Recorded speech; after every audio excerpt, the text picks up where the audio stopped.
সিনহার অবস্থা জানতে চেয়ে মৌখিক আবেদন করেন আপিল বেঞ্চে। শুরুতেই সমিতির সভাপতি জয়নুল আবেদিন একটি লিখিত আবেদন তুলে ধরে গত 2 অক্টোবর প্রধান বিচারপতির বাসভবনে যাওয়া এবং সাক্ষাৎ করতে না পারার কথা বলতে গেলে ভারপ্রাপ্ত প্রধান বিচারপতি আব্দুল ওয়াহাব মিয়া তাকে থামিয়ে দেন।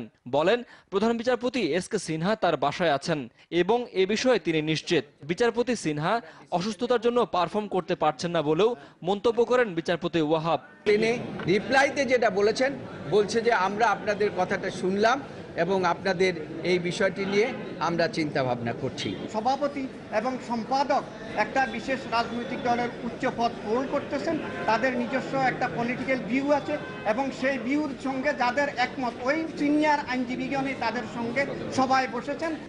গত কয়েকদিনের মতো বৃহস্পতিবারও বিচারপতি সিনহার ছুটি এবং অসুস্থতা নিয়ে পাল্টাপাল্টি বক্তব্য চলেছে। ভারপ্রাপ্ত প্রধান বিচারপতি একেবারে স্পষ্টভাবে বলে দিয়েছেন যে তিনি জানেন যে প্রধান বিচারপতি সুরেন্দ্র কুমার সিনহা তার বাসায় অবস্থান করছেন।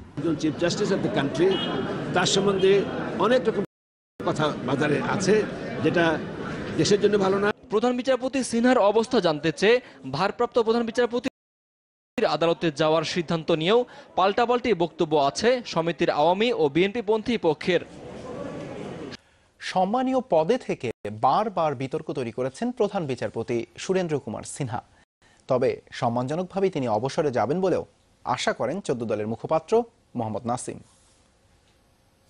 সুরেন্দ্র কুমার সিনহা তিনি সম্মানীয় ব্যক্তি, তাকে আমরা সম্মান করি, কিন্তু দুঃখজনক সত্য তিনি এই পদে এসে বারবার পদটিকে বিতর্কিত করার চেষ্টা করেছে। এটা খুব দুঃখজনক। আমরা তো কেউ আশা করি নাই প্রধান বিচারপতির পদটি তিনি এভাবে বিতর্কিত করবেন। দুঃখজনক ঘটনা।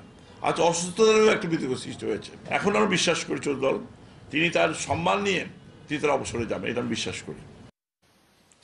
সরকার প্রধান বিচারপতিকে গৃহবন্দী করে বিচার বিভাগের কবর রচনা করছেন বলে মন্তব্য করেছেন বিএনপি নেতারা।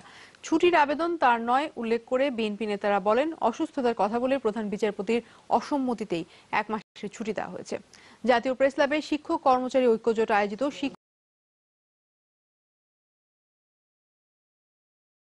আইনমন্ত্রী দেশের মানুষকে ভুয়া তথ্য দিয়েছেন বলেও অভিযোগ করেন তারা।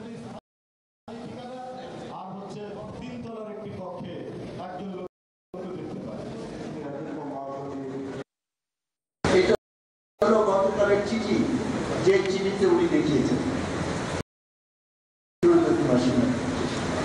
সই, এটা তার সই না, তার সই যে নিচেরটা দেখা।